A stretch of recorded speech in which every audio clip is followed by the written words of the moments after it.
లో కూడుకొని ఉన్న ప్రతి ఒక్కరికి నా హృదయపూర్వక కృతజ్ఞత అభివాదములు తెలియజేసుకుంటున్నా. చిన్న ప్రార్థన చేసుకుందాం.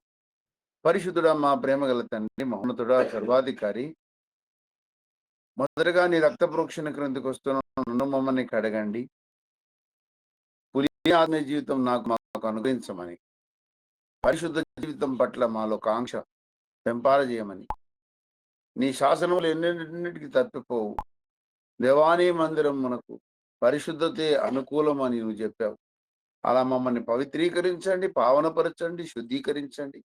కడగబడిన అనుభవంతో నీ పరిశుద్ధ లేఖనాన్ని ధ్యానిస్తూ మా బ్రతుకును చక్కబెట్టుకునే ధన్యకరమైన అవకాశం మాకు అందరికి అనుగ్రహించమని యేసు పరిశుద్ధ నామమున ప్రార్థించి స్తుతించి వేడుకుంటున్నాము పరమ తండ్రి. ప్రభువునందు నాకు అత్యంత ప్రియమైన వారలారా, 110వ సంకీర్తన 3వ వచనాన్ని నేనే చదువుతున్నాను, చిత్తగించండి.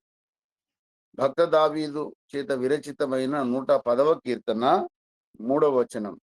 యుద్ధ సన్నాహ దినమున నీ ప్రజలు ఇష్టపూర్వకంగా వచ్చెదరు. నీ యవనస్తులలో శ్రేష్ఠులు పరిశుద్ధాలంకృతులై మంచు వలె అరుణోదయ గర్భము నుండి నీ యొద్దకు వచ్చెదరు.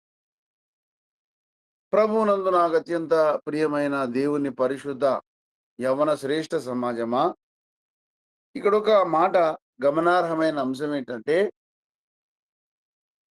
ఇక్కడ వాక్య విరుపు చేస్తే చాలా పెద్ద సందేశం అవుతుంది.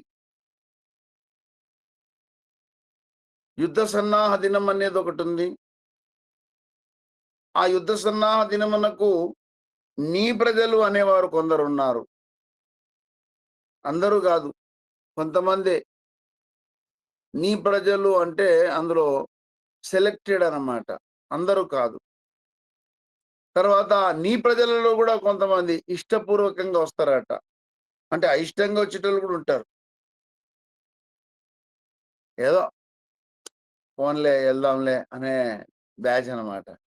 ఇష్టపూర్వకంగా రావడం వేరు. యుద్ధ సన్నాహ దినమందు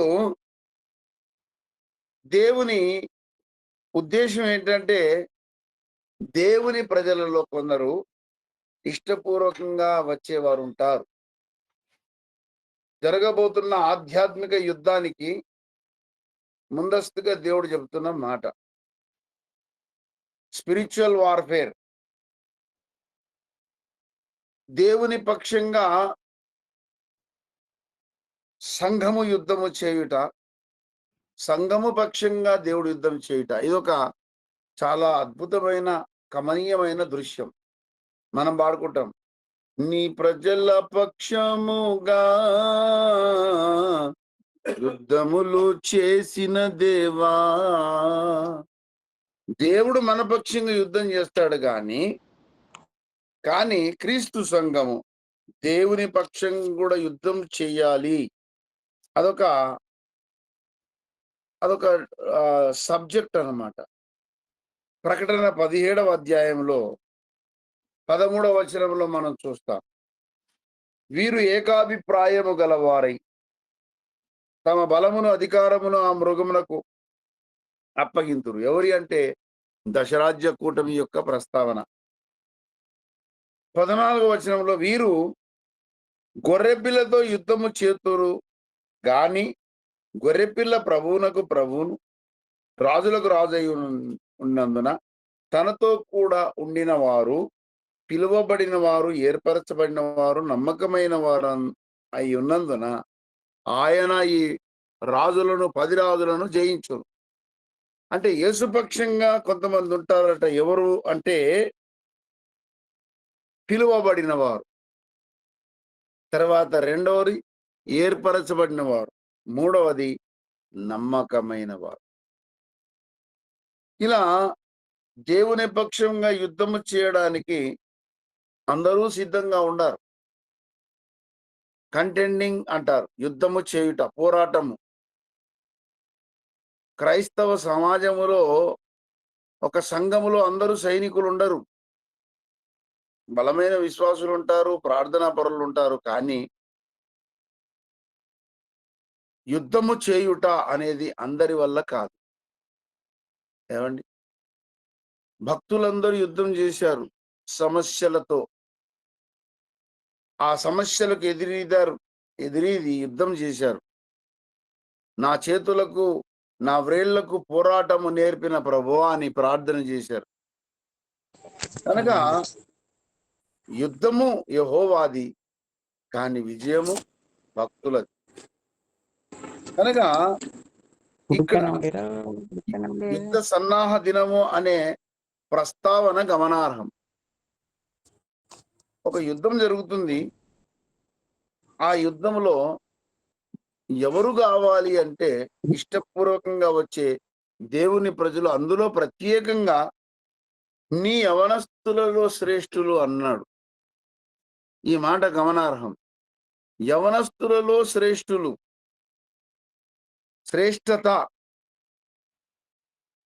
ఉత్తమోత్తమత్వం. ఏమండి? ఉత్తమోత్తమత్వాన్నే శ్రేష్ఠత అంటారు. కనుక ఈ శ్రేష్ఠత అనేది మనకు అర్థం కావాలంటే పరమగీత కావ్య ప్రవచన గ్రంథాన్ని పాత బైబిల్లో శ్రేష్ఠ గీతము అని వ్రాశారు. హిందీ బైబిల్లో కూడా శ్రేష్ఠ గీతనే ఉంటది. పరమ అన్న మాటకు శ్రేష్ఠత అని అర్థం.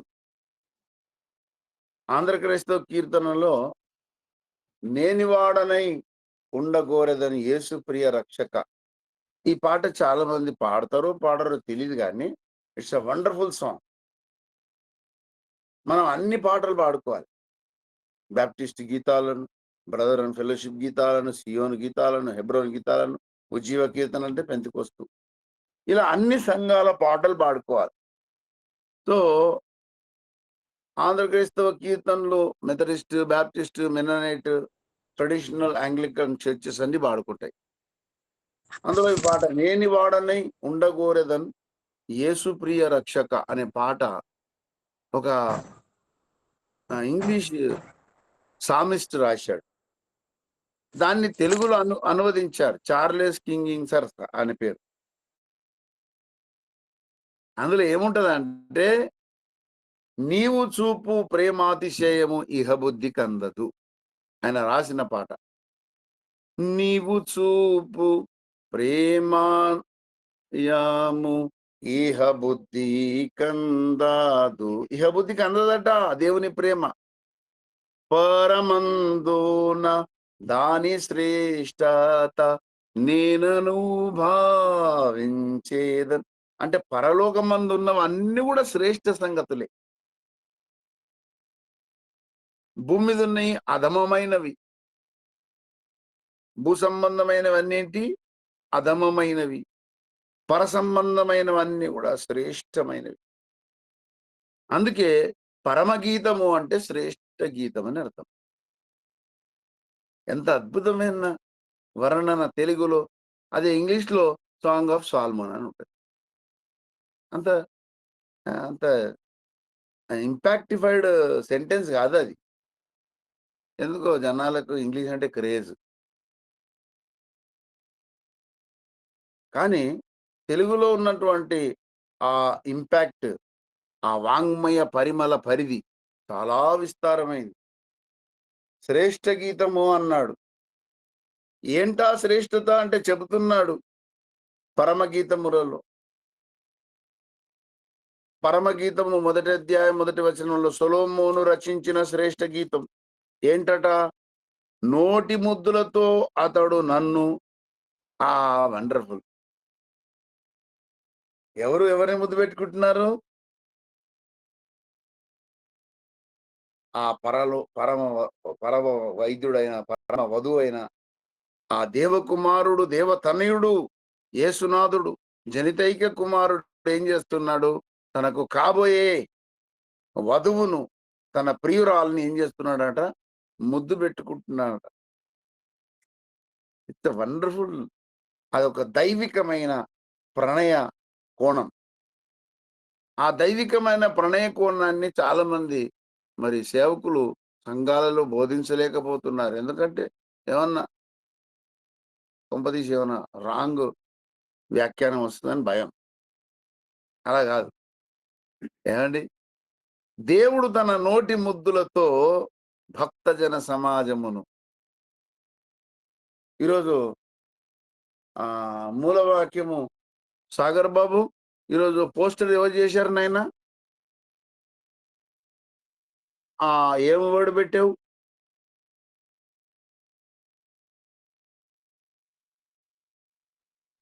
ఏముంది చదువు ఒకసారి?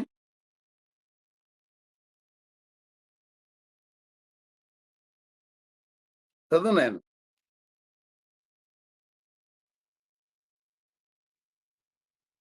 మొదటి పేతురు 5వ అధ్యాయము. చదువు నాన్న.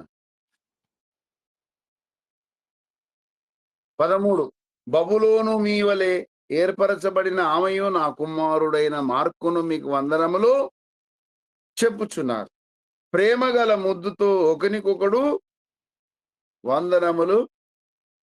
అదేనా సాగర్ బాబు?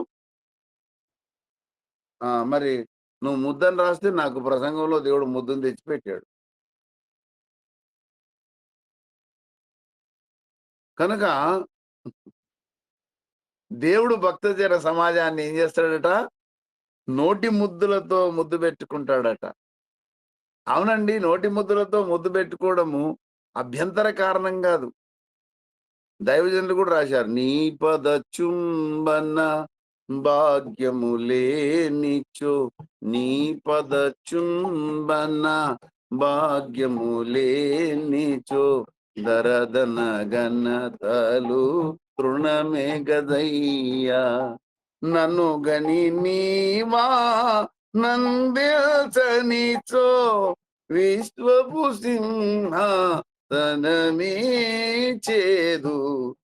నీ పద చుంబనము అంటే ముద్దు. నీ పాదాలను ముద్దు పెట్టుకోకపోతే ధరధన ఘనతలు తృణమే అంటున్నాడు. అంటే కిస్సింగ్. దేవుడు సంఘమును ముద్దాడము, సంఘము దేవుని ముద్దాడము, ఇది శ్రేష్టమైన సంగతి.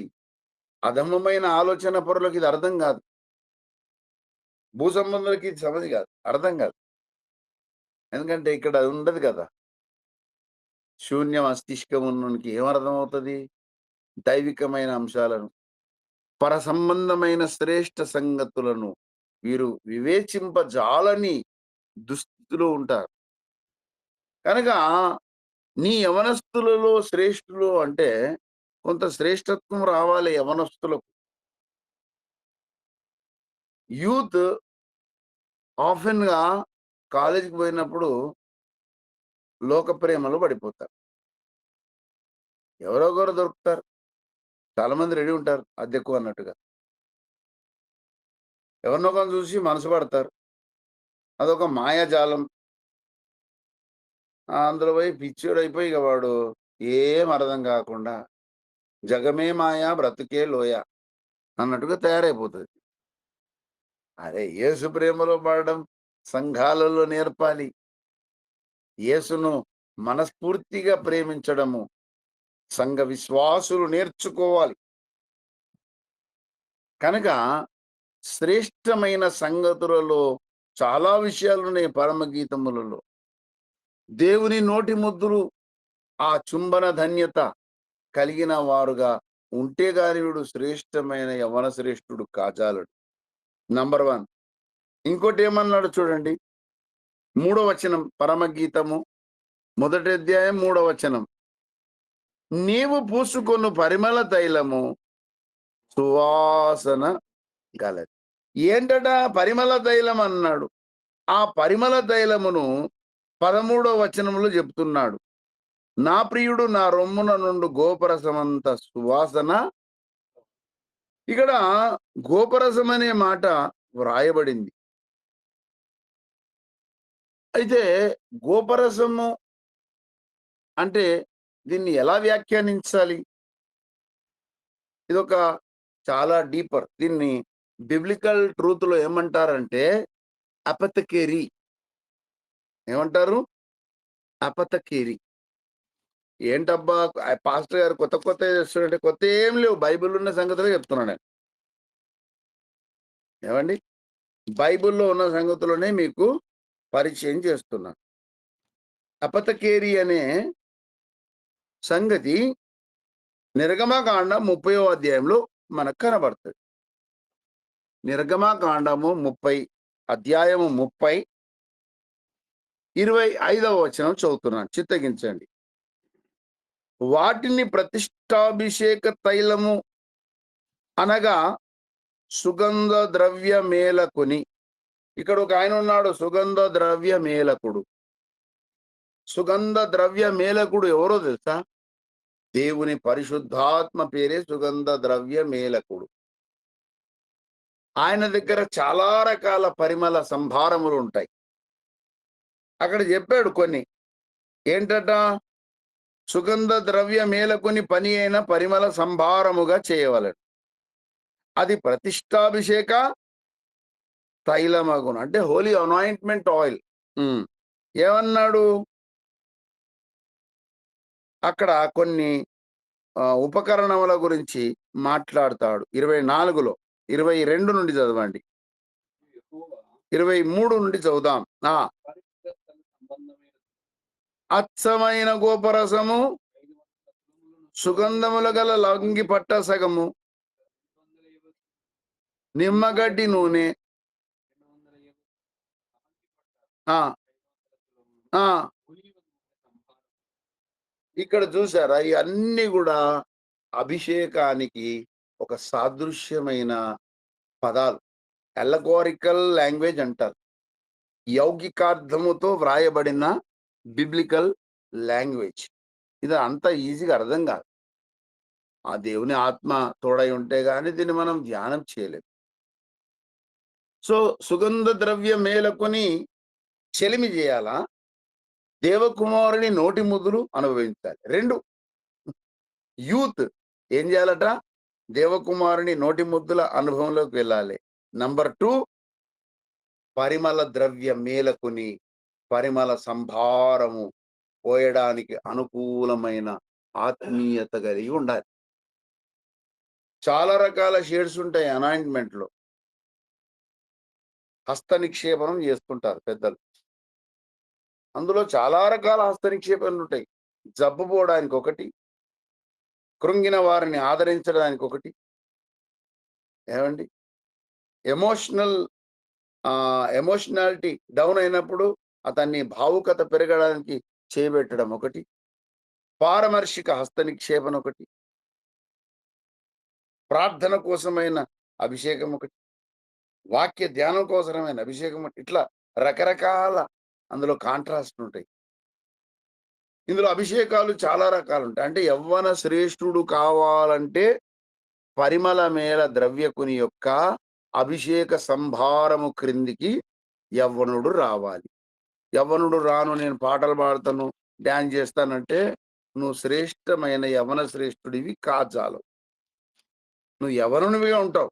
కానీ యవ్వన శ్రేష్టత నీకు ఎప్పటికీ లభ్యం కాదు. ఇది నంబర్ 2. తర్వాత ఏమన్నాడు? అదే పరమగీతము మొదటి అధ్యాయములోనే 3వ వచనమునే మళ్ళా కొంచెం దానికి 2వ భాగం చదువుతున్నా. నీ పేరు పోయబడిన పరిమళ తైలముతో నీ పేరు అన్నాడు. నీ పేరు పోయబడిన పరిమళ తైలముతో సమానము.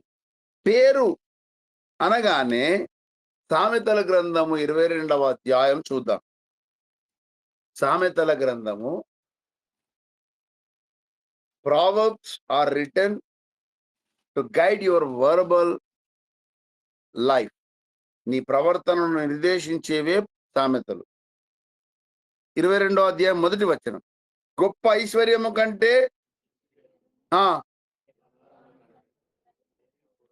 ఇప్పుడు పేరు అంటే అర్థం ఏంటి? స్వభావము. పేరు అన్న మాటకు అర్థం ఏంటి? స్వభావము. సుందరి అని ఎందుకు పెడతారంటే అందంగా కనబడాలని.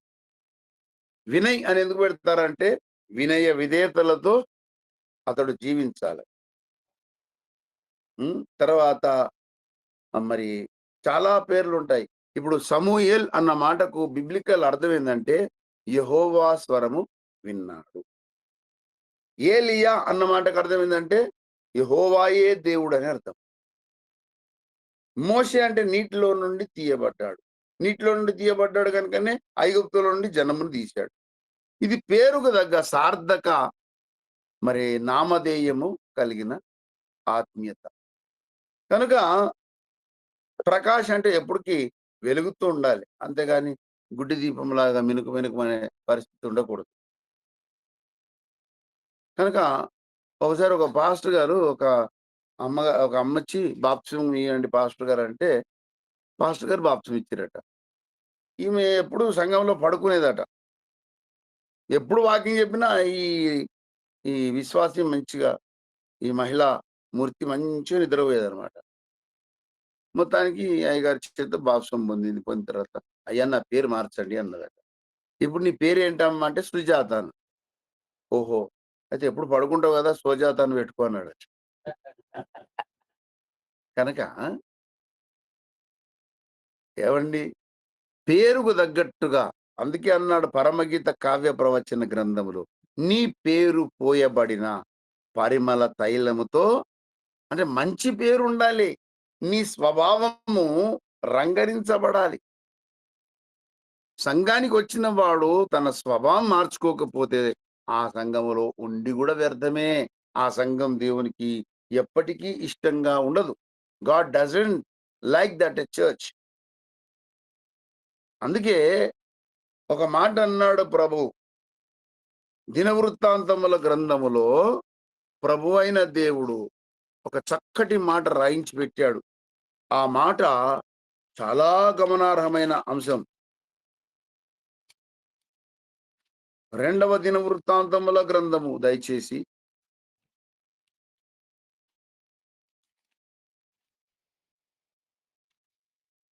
రెండవ దినవృత్తాంతముల గ్రంథము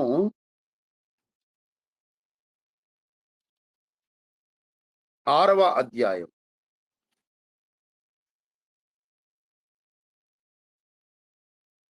5వ వచన భాగాన్ని చాలా జాగ్రత్తగా దృష్టించండి.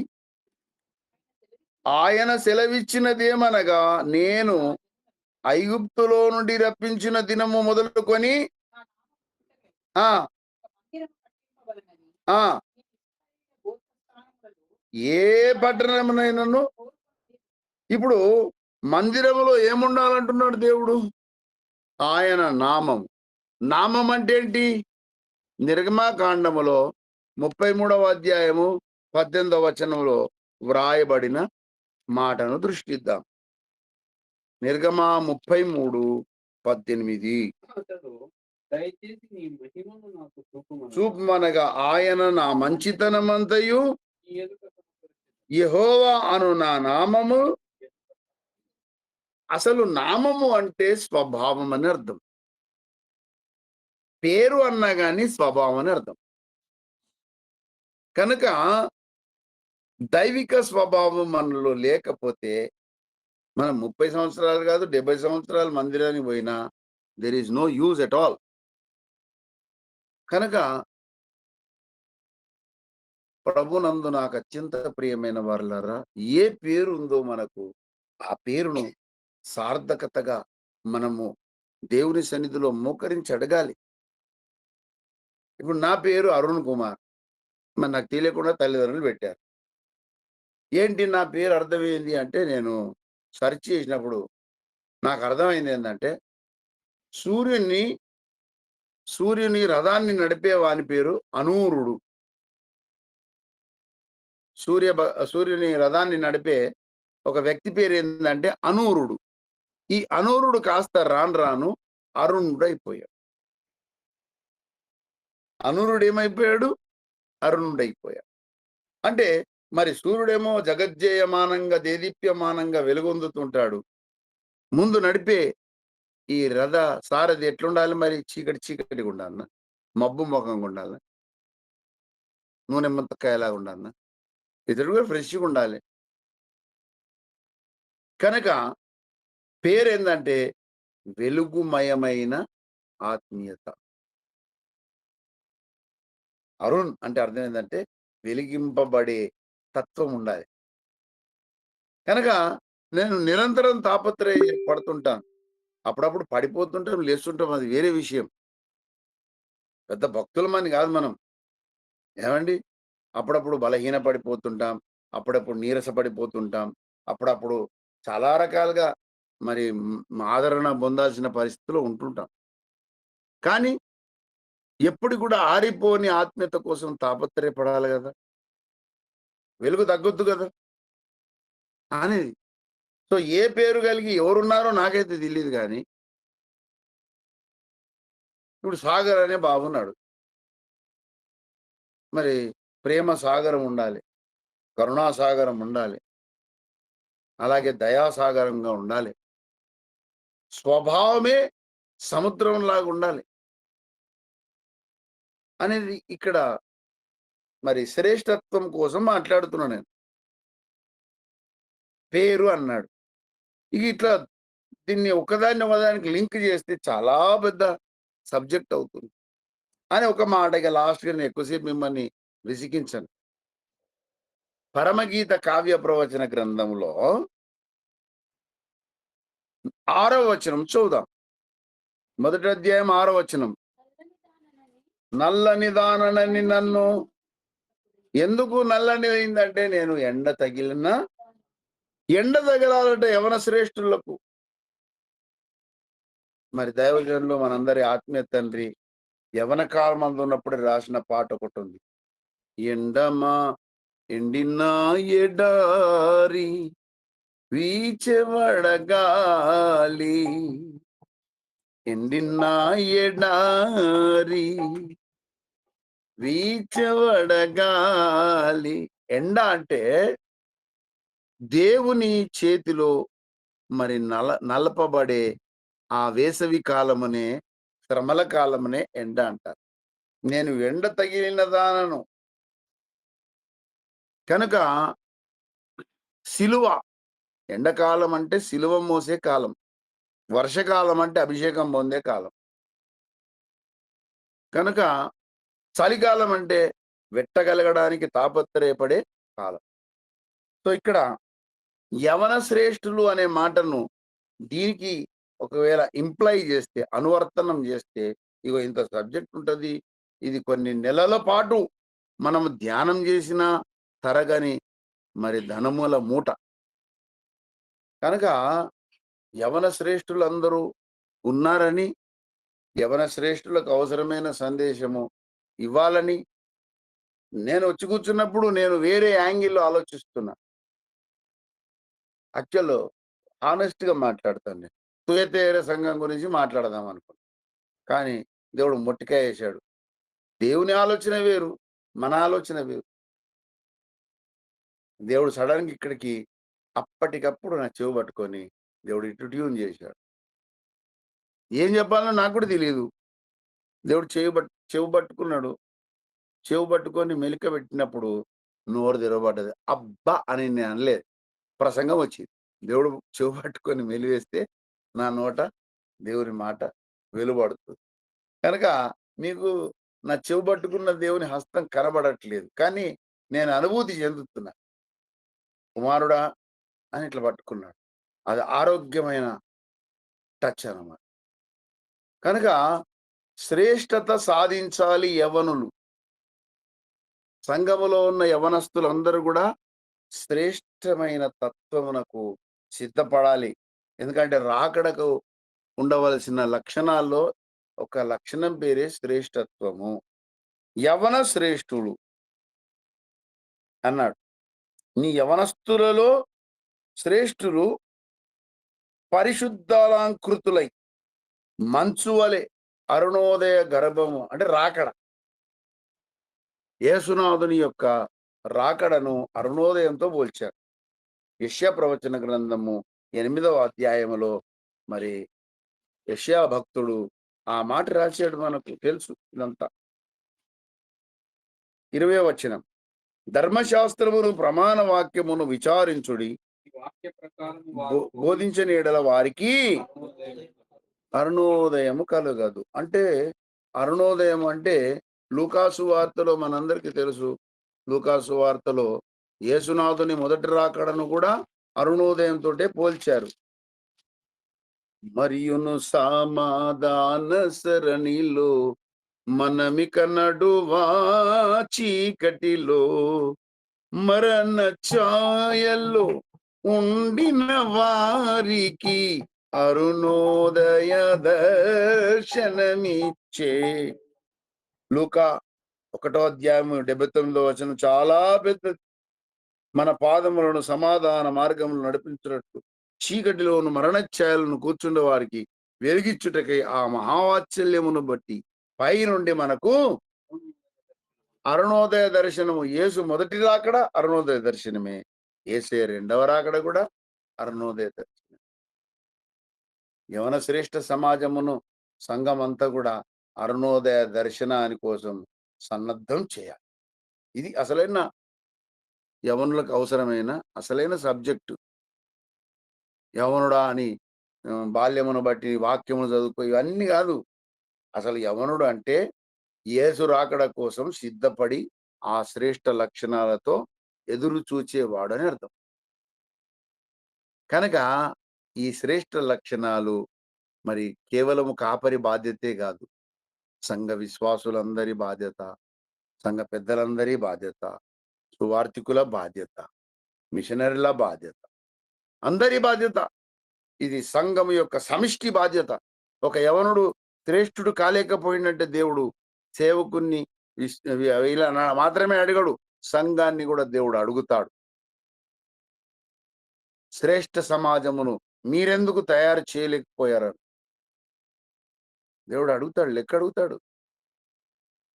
మనకు జవాబుదారితనం ఉంది కనుక ఈ గూగుల్ మీట్లో వాక్యం వింటున్న ప్రియ దేవుని యవన శ్రేష్ఠ సమాజమా, నీ వయసుతో నిమిత్తం లేదు నాకు. దేవుని వాక్యమును ప్రేమించు వారందరూ శ్రేష్ఠులు, యవన శ్రేష్ఠులే. పర సంబంధమైన వాటిని ధ్యానించు వారందరూ శ్రేష్ఠులే. దైవిక ప్రేమను ఆస్వాదించు వారందరూ శ్రేష్ఠులే. దేవుని నోటి ముద్దులను అనుభవించే వారందరూ శ్రేష్ఠులే. దేవుని అభిషేకమునకు మరి తమ జీవితాన్ని సిద్ధం చేసుకున్న ప్రతి ఒక్కడు మరి శ్రేష్ఠుడే. దేవుని వ్యక్తిత్వ పరిమళముతో నింపబడిన ప్రతి ఒక్కడు శ్రేష్ఠుడే. శ్రమల గుండా తన ఆధ్యాత్మిక జీవితాన్ని చెక్కుకొని సుస్థిరపడ్డవాడు కూడా శ్రేష్ఠుడు. కనుక ప్రభువునందు నాకు అత్యంత ప్రియమైన వారలారా, మీరందరూ ఏజ్ లిమిట్తో నిమిత్తము లేకుండా ఆధ్యాత్మిక వయస్సు పరిపక్వమై యవన శ్రేష్ఠ సమాజముగా యేసయ్య మధ్యాకాశంలోకి రాబోతున్నప్పుడు మనం ఇప్పటి నుంచే సిద్ధపడాలి. అకాలములో ఫలించిన అంజూరాల్లాగా తయారు కావాలి. కాలం అప్పుడే ఫలించాలి. కాలంలో ఫలించడం గొప్పతనం కాదు. ఏమండి? అకాలంలో ఫలించడం కాదు. అకాలంలో ఫలించడం అనే ఎండ తగిలిన దానను. ఎండ తగులుట అంటే శ్రమల గుండా సిలువ మోస్తూ క్రీస్తు ప్రేమను ఆస్వాదించే ఆ మహిమాన్వితమైన అనుభవం అన్నమాట. సో అలాంటి యవన శ్రేష్ఠ సమాజమును మనము తయారు చేయడానికి మనం తాపత్రయపడదాం. అందరము ప్రార్థన చేద్దాం.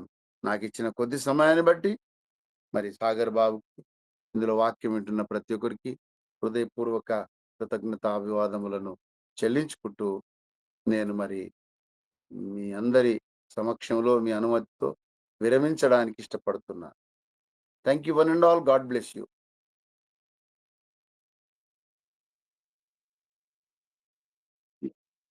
పూర్వము హింసకుడను దూషకుడను, ఇప్పుడు క్రీస్తునందు ఖైదీని.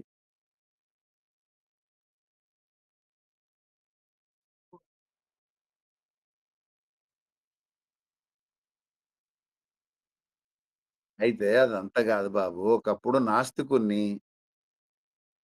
నాస్తిక సమాజంలో చేరి జీవిత లైఫ్ మెంబర్‌షిప్ తీసుకొని నాస్తిక సభలు పెట్టాను. ఒక 16 నాస్తిక సభలు పెట్టాను. పెట్టేసి చాలా మందికి నేనొక గొప్ప థ్రెట్‌గా తయారైపోయాను. నాట్ ఓన్లీ క్రిస్టియన్ పాస్టర్స్, పూజారులు, తర్వాత ముస్లిం మౌల్వీలు కనబడ్డప్పుడు వాళ్ళని ప్రశ్నించేదనమాట. ఎక్కడున్నాడు దేవుడు చూయించు. అలా చాలా ఇబ్బందుల పాలు చేసి సమాజంకి ఒక గొప్ప చీడ పీడగా మారిపోయాను. అలా 6:30 సంవత్సరాలు బ్రతికాను. అయితే మా పాస్టరమ్మ గారు కన్నీటి ప్రార్థన చేసి, రోజు నేను ఉదయం 4 గంటలకొచ్చేది. మార్నింగ్ అంటే రాత్రంతా కూర్చొని మద్యంలో మునిగేవాడిని. ఇక రకరకాల అవన్నీ పాపపు పనులన్నీ జ్ఞాపకం చేసుకోవడం, వాటిని ఎంఫసైజ్ చేయడం బాగోదు. ఇప్పుడు బాగా తాగానంటే అందరి దృష్టి తాగుడు మీదకి పోతది. కనుక అది నేను చెప్పడం నాకిష్టం లేదు. కొంతమంది చెప్తుంటారు, "ఇట్లా సిగరెట్ తాగానంటే" అందరూ సిగరెట్‌ని చూస్తారు గానీ యేసయ్యని చూడరు. కనుక నేను చెడిపోయాను. అందుకే 3 ముక్కల్లో చెప్పాను. పూర్వము హింసకుడను, దూషకుడను, హానికరుడను. కానీ ఆ ప్రభువు నన్ను పట్టుకున్నాడు. ఆయన హస్తం ఎప్పుడైతే నన్ను పట్టుకుందో, నా తత్వమే మారిపోయింది. నాలో ఉన్నటువంటి మూర్ఖత ఎటుపోయిందో నాకే అర్థం కావట్లేదు. కర్రను పట్టుకున్నప్పుడు అది పామయింది గదా! అట్లా యేసయ్య నన్ను పట్టుకున్నప్పుడు మరి మూర్ఖుడిని ఇట్లా తయారైపోయాను. సేవకుడిని తయారైపోయాను. అదే సాక్ష్యం. ఇగ అంతకంటే ఏముంటది? యేసయ్య ముట్టుకున్నాక ఎట్లుంటది మన జీవితం? కనుక ఇక మన సాక్ష్యమును చాలా దీర్ఘంగా చెప్పేసి, ఆ ఘనత మనం పొందొద్దు. ఆయన ముట్టాడు, మనం మారిపోయాం అంతే. దేవునికి మహిమ ఆపాదించాలి. కొంతమంది ఇక్కడ దెబ్బ తగిలింది, ఇక్కడ గొడ్డలతో నరికారు. ఇగ మొత్తం గాయాలని జెప్పేసి తమ యొక్క సామర్థ్యాన్ని, తమ యొక్క గొప్పతనాన్ని నిరూపించుకోవడానికి ఇష్టపడుతుంటారు. ఆయన హెచ్చవలసున్నది, నేను తగ్గవలసున్నది. కనుక దేవుని గణపరచడానికే చెప్పాను. పూర్వము హింసకుడను, హానికరుడను, దూషకుడను. ఇప్పుడైతే క్రీస్తునందు, క్రీస్తు ఖైదీ. ఇది నా సాక్ష్యం సాగర్ బాబు. ఇంకా పెద్దగా చెప్పమంటే నన్ను నేను హెచ్చించుకున్నట్టయితేనే భయంతో ముక్తాయించాను. Thank you very much. సెలవా? ఆ! పరిశుద్ధుడా, ప్రేమగల తండ్రి, శ్రేష్టమైన సంగతులను మా దృష్టికి తెచ్చావు. ఇహబుద్ధితో బ్రతుకుతున్న మా మస్తిష్కములో నుండి భూసంబంధమైన మట్టి వాసన పెకిలించి, పరసంబంధమైన శ్రేష్ఠ పరిమళముతో నింపమని. దేవా! మీరు లేఖన కాంతిలో మా దృష్టి పదంలోకి తెచ్చిన ప్రతి అంశాన్ని మా మస్తిష్కమున ఆ అంశం పట్ల ఆసక్తి పుట్టింప చేయమని. అలాంటి ఆధ్యాత్మిక జీవితము మాలో నిత్యము అలరారుటకు కృప చూపమని. నీ పరిశుద్ధ పాదాలనే ముద్దాడుతూ యేసు పరిశుద్ధ నామమున వేడుకుంటున్నాము పరమ తండ్రి. ఓకే నాయన. God bless you. It's my honour. Okay. Praise God.